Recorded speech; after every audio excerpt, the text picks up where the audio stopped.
Hey guys, Captain here, and today I'm going to be showcasing my LEGO VSS Venturas. Now the VSS or Venturovka Sniperskaya Specialnaya, or Special Sniper Rifle, is a Soviet-made sniper rifle that was developed in the late 1980s by Tool Arsenal for the Russian Special Forces, or Spetsnaz. This weapon fires a 9x39mm subsonic armor-piercing cartridge, and what makes this gun so special is that it has a suppressed barrel and it can be stripped down and fit into a briefcase for covert and undercover operations.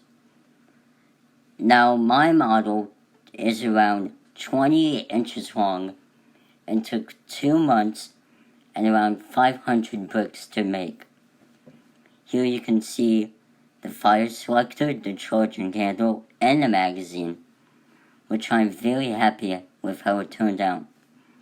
I'm also happy about the stock, as it is very similar to the real model, and hopefully I can make weapons like this in the future. But until the next video, Captain Q-Tip signing out.